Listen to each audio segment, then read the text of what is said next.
Welcome! This is Jamie at Soap Authority, and today I'm going to show you how to make an easy, inexpensive soap cutter. I'll test how well it works by cutting a loaf of soap and do a cost comparison with a professional soap cutter. The results are not quite what I expected.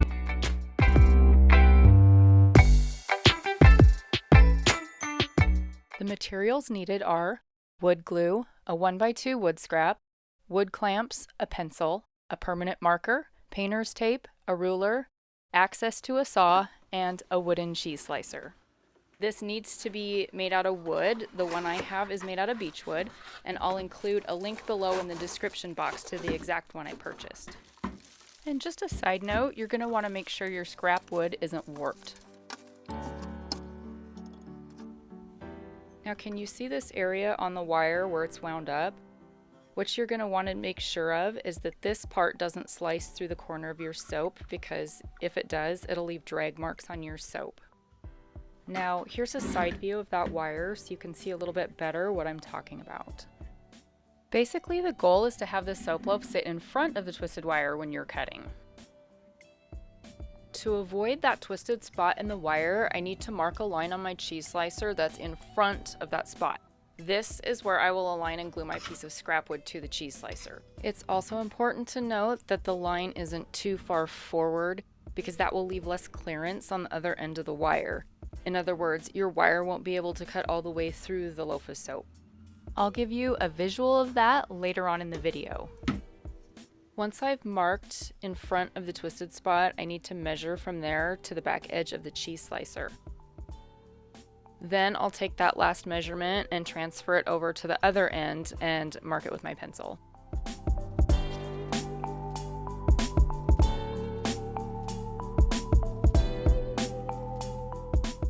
It's important that the line is square with the wire, so I'm going to use a rafter square to double check. Now, if you don't have a rafter square, you can use anything like a catalog or a book, something with a 90-degree angle, and just go ahead and use that to make sure it looks square. It doesn't have to be exact, but you want it as close as possible.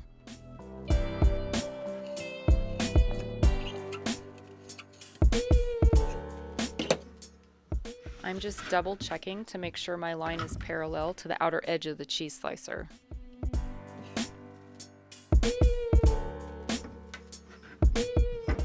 It looks like we're good there, and it also looks like I need a 6-inch piece of 1x2.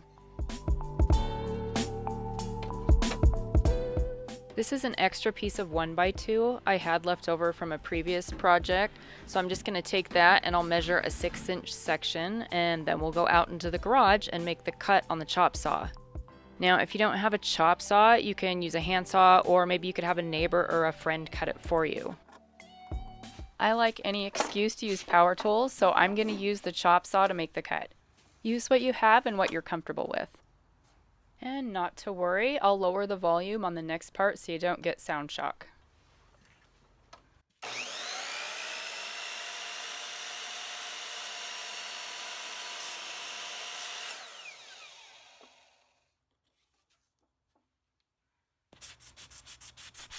If you end up with some rough edges, you can sand them down with sandpaper, or even use an old fingernail file if you don't have any sandpaper. It's really important that you also give a good sanding to your cheese slicer, because you really want that scrap piece of wood to stick well when you glue it down. It seems like these cheese slicers have a little bit of finish, either a wax or some type of varnish on them. And you want to be able to take that off of there, because I don't think it'll stick quite as well if it's got that shiny slick surface. Oh my gosh, this sandpaper has got to be about 90 years old. It's really brittle and just breaking apart, but I didn't feel like spending extra money if I could help it.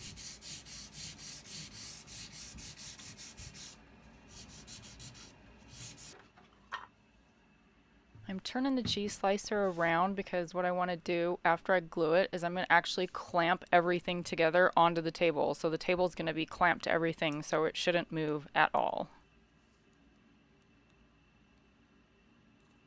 Pro tip, pick the glue boogers off the bottle before you start, otherwise it won't come out.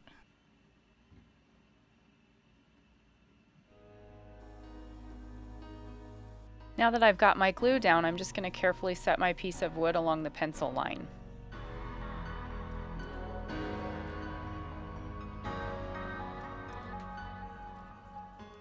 Next, I'm going to clamp it down, making sure it's still straight. Sometimes it kind of wiggles as you're clamping it down, and so you just want to make sure that it hasn't moved and it's right where you want it before it sets to dry.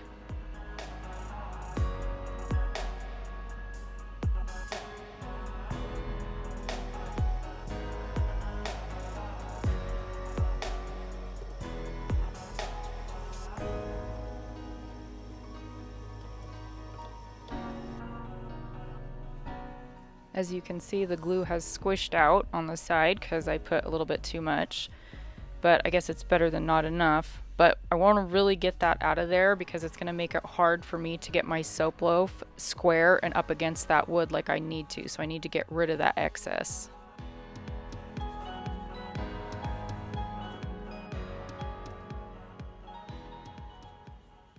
It's the next day and everything is dry, so I'm going to remove my clamps and check everything to make sure it looks good and make sure that it's attached well, and then we can test it out on some soap.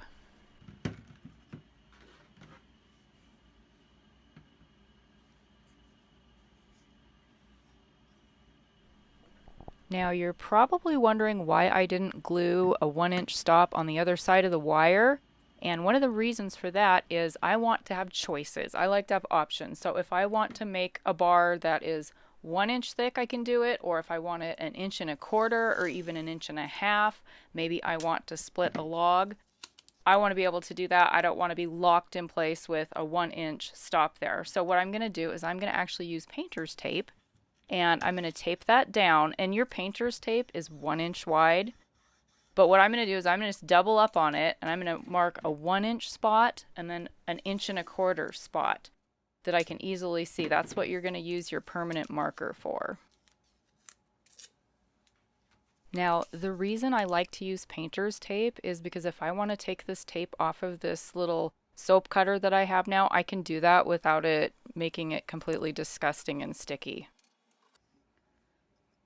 Now, when I go to measure a 1-inch mark here, what I want to do is I want to measure from the wire, where the wire sits, and not necessarily the edge of the wood. So you can kind of check that out. It's really not that much of a difference. So if you want to measure from the edge of the wood, you can. It's no big deal. But there's 1 inch right there. And I'm just going to measure in 2 spots just to make sure my line is straight. Here's the moment of truth to see if I really did get that piece of wood glued on where it was supposed to go. Yep, it looks like it's square. That's good. At this point, I'm going to draw a 1-inch line and a 1.5-inch line with my permanent marker, so when I line up my soap, I can see better.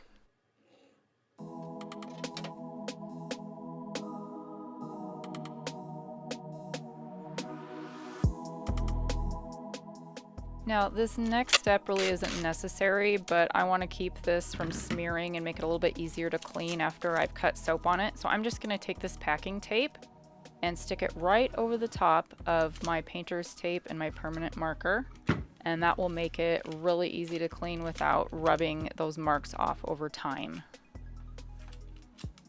What I'm doing here is folding under the tape to make a tab. It's a place I can easily grab it in case I ever want to remove the tape. I use this trick all the time to make tape removal faster without all the picking. Now we finally get to the good part. We are going to cut this loaf of soap that I just recently made. It's been about 24 hours out of the mold. You don't want to wait too long or you're going to break this cutter. So here we go. Let's slice through this and see what we've got. So far it feels exactly like my professional soap cutter.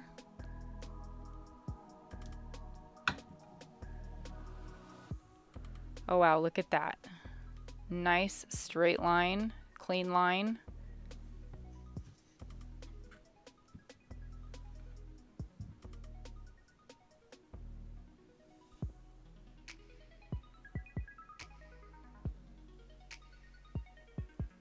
Look at that, nice and smooth.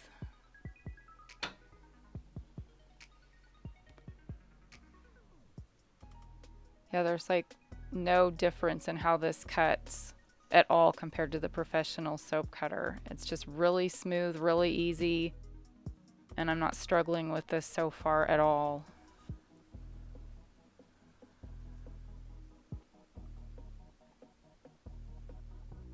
Now, one important point here is you do not want to use this to cut melt and pour soap. You will absolutely break it just like you will any other wire soap cutter. Now, as I'm cutting this, all I have to do is line the edge of my soap up with those lines that I marked earlier with my permanent marker. It's really simple to do. You do not need a piece of wood there, unless you want to go 100 miles an hour, I guess, but really it's no different at all. Now, I know it looks like I'm pushing my soap all the way over to the 1 1/4 inch mark, or even maybe beyond that, but it's not. It's at the 1 inch mark, and the only reason it looks like that is because of the camera angle. Now, looking at the top of the bar, can you see how straight and square it is? That's how you know the wood was glued down properly.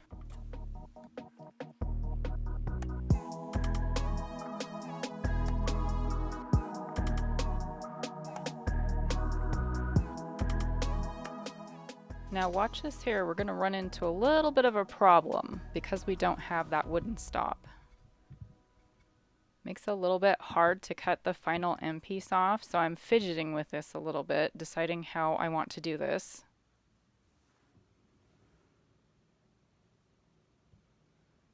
This is obviously going to be not the right way to do it. You do not want your wire to stop mid-cut because then it'll just not cut completely smooth and straight. It didn't turn out too bad.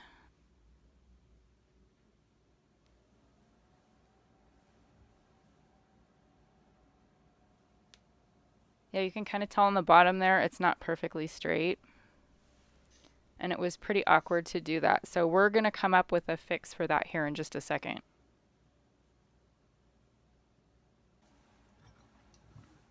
So my fix for this is obviously going to be more tape, because you can never have enough tape, right?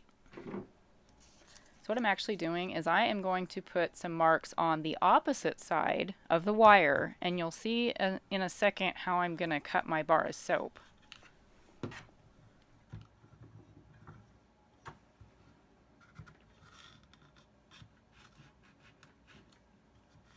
Now, I'm not going to bother marking this at 1 inch because I already know that the tape is 1 inch wide.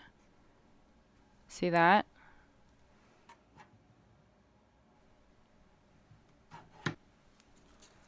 Now I'm just going to place a gap there that's 1/4 inch, so if I have any bars that I want to trim that big, I can just slide it over to the edge of that second blue piece that I just put on. I totally just eyeballed that, so I'm going to double check with a ruler, and it looks like, yeah, spot on, good guess. Here is one of my 1 1/4 inch bars of soap. See, I'm setting it on there just to double check. Looks good. Now, all you have to do for your last cut where you cut off the end piece is to flip your soap around and line up your soap on the left-hand side of your cutting wire. That's going to be along the edge of the blue tape right there as seen in the photo. Here's kind of what it would look like when you flip your bar around and go to cut off the end from the other side. It's a little bit awkward since I already cut it off, but I think you get the idea. Here's a clip of me cutting a different loaf with this same DIY soap cutter. Even though the long sides of this soap loaf were originally pretty crooked to begin with, it's still easy to cut a straight line with this soap cutter.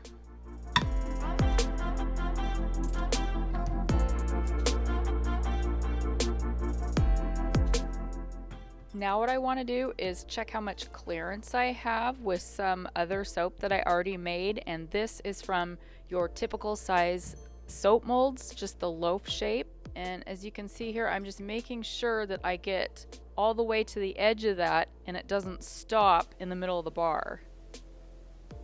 You really need the length of that wire to extend all the way across the width of your bar. This is a bar from one of my tall skinny molds. Let's try that. Even though this is a lot taller, since it's narrower, it still clears that wire right there. It looks like this will work for most soaps, but it might not work quite so well for the high tops.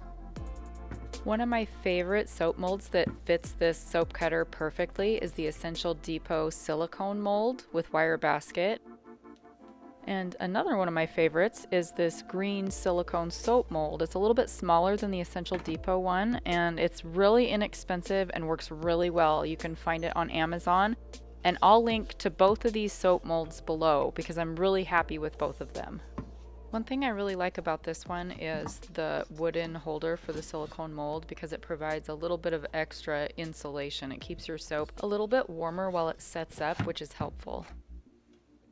Now what I want to show you is what I was using previously, and this is a marble cheese slicer, and there's really no way to attach a piece of wood to this to keep it still, so I tried to put a paper towel on it. I taped that down, hoping that I could hold the soap loaf on the paper towel and that it would not slide around as much, which it helped some, but it was really hard to get a nice straight cut. So don't buy the marble. What I'm going to do now is show you how my professional soap cutter works and how it cuts in comparison to the DIY soap cutter. Really, there's only a few differences. First, there's an adjustable stop that you can set to give you any bar width on the professional soap cutter. The problem with this is you can only push it out so far. That screw isn't removable, so it's pretty much in the way if you want to push your loaf out further than that to just like slice it in half or something like that.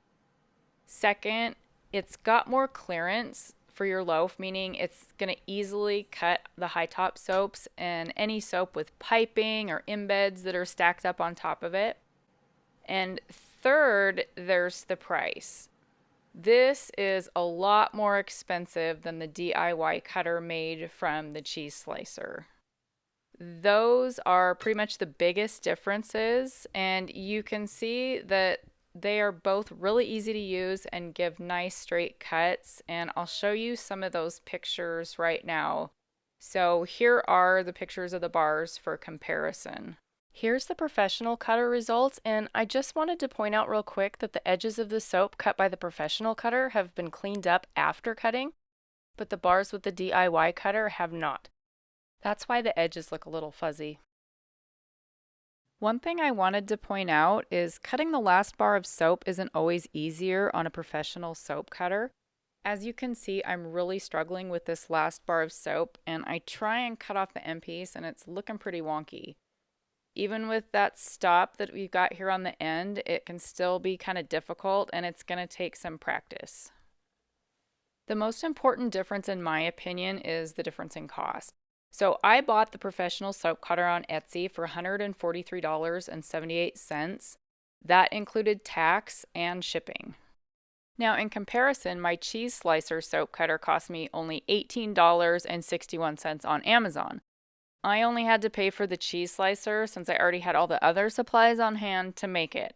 And as you can see, that is a huge cost savings of over $125. The professional soap cutter cost me like 7 times what it cost me to make the simple and effective DIY cheese slicer. So I highly recommend you try this before you invest in an expensive soap cutter. My conclusion is that a DIY soap cutter is easy to make, costs substantially less than a professional soap cutter, and gets you the same high quality results. I hope you found this video helpful. Stay tuned. In my next video, I'm going to show you how to take a used Amazon shipping box and quickly turn it into a free soap mold.